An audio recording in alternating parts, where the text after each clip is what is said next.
কয়েকদিন পরেই তো নির্বাচন, তো নির্বাচনের আইন শৃঙ্খলা পরিস্থিতি নিয়ে আমাদের একটা রিপোর্ট আছে আজকে, ওই রিপোর্টটাতে আসলে কি আছে? ওই রিপোর্টটাতে আছে যে আপনি জানেন যে প্রত্যেক নির্বাচনী মাঠে বিএনপির নেতৃত্বাধীন একটা জোট এবং জামাতের নেতৃত্বাধীন একটি জোট প্রতিদ্বন্দ্বিতা করছে। পাশাপাশি বিএনপির প্রায় অর্ধশতাধিক আসনে বিদ্রোহী প্রার্থী রয়েছে।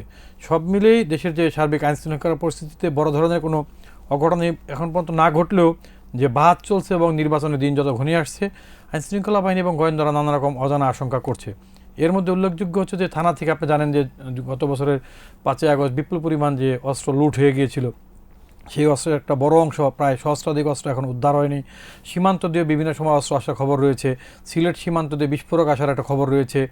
এছাড়া আপনি জানেন যে ঢাকার পাশে কেরানীগঞ্জে কিছুদিন আগে একটি মাদ্রাসায় জঙ্গি আস্তানা হিসেবে বিস্ফোরণে হতাহতের ঘটনা ঘটেছে। আরেকজন মাওলানা জসিমউদ্দিন রহমানীর মোহাম্মদপুরের বাসীর সামনে একটা বিস্ফোরণের ঘটনা ঘটেছে। যশোরে বিস্ফোরণের ঘটনা ঘটেছে এবং বিপুল পরিমাণ অস্ত্র এবং বিস্ফোরক উদ্ধার হয়েছে। লাস্ট আপনার যে শরীয়তপুরে একজন ছাত্রদলের সাবেক নেত্রীর বাসার থেকে বিপুল পরিমাণ অস্ত্র উদ্ধার এবং তাকে গ্রেপ্তার করা হয়েছে। এইসব ঘটনার মধ্য থেকে বিভিন্ন রকম অশনি সংকেতের সূত্র ধরেই আইনশৃঙ্খলা বাহিনী ব্যাপকভাবে প্রস্তুতি নিয়েছে।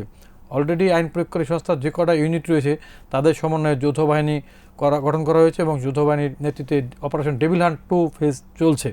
সামরিক বাহিনীর operation devil hunt plus police বা অন্যান্য আইনশৃঙ্খলা বাহিনীর অপারেশনও তো আছে, অস্ত্র উদ্ধার এবং সন্ত্রাসী নিধন। এত অপারেশন চলার পরেও আশঙ্কাটা কেন? আশঙ্কাটা হচ্ছে যে আপনি জানেন যে আওয়ামী লীগের মতো একটি দল, বড় দল, যারা দীর্ঘ 17 বছর ক্ষমতা ছিল, সেই দলটি নিষিদ্ধ করা হয়েছে।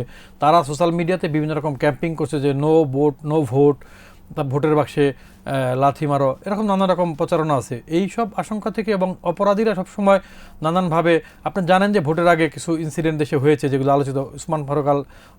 ওসমান ফারুক হাদি, ইনকলাব মঞ্চের মুখপাত্র যে ছিল, সে তার নিহত হওয়ার ঘটনা, একাধিক যুবদল স্বেচ্ছাসেবক নেতা খুন হয়েছে।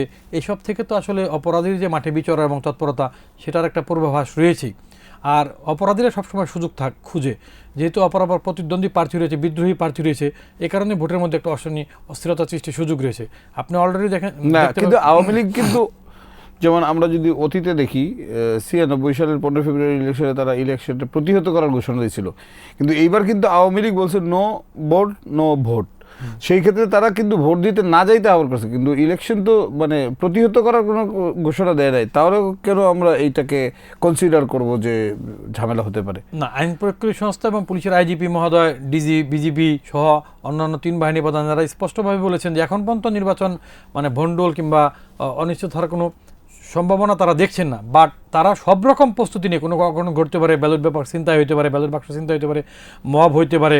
এইখানে কিন্তু মহড়া হচ্ছে, বিজেপি অলরেডি মহড়া করেছে, যৌথ বাহিনী মহড়া হয়েছে, সেনাবাহিনী মহড়া করেছে।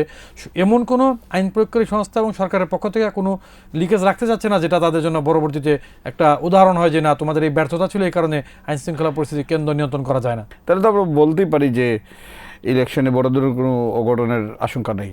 আপনি সঠিক বলেছেন, স্বরাষ্ট্র মন্ত্রণালয় এবং আইন পরীক্ষা সংস্থাগুলি তাই বলছে, কিন্তু তারা সব রকমের প্রস্তুতিরা মাথায় রাখতেই যাচ্ছে। ইনকেস যদি কোনো কিছু গণ্ডগোল হয়, বিশৃঙ্খলা হয়, নাশকতা হয়, তারা যেন মোকাবেলা করতে পারে এবং ভোটারদের এবং ভোট কেন্দ্র যেন নির্বিঘ্ন করতে পারে, সেজন্য তারা প্রস্তুতিটা আগাম হিসেবে প্রস্তুতি যেহেতু আছেই, আমরা মনে করতে পারি নির্বাচনটা সুষ্ঠুভাবে হয়ে যাবে। এটা সবাই, দেশবাসী সবাই তাই আশা করে এবং আইন পরীক্ষা সংস্থা এবং সরকারের পক্ষ থেকে তাই আশা করছে।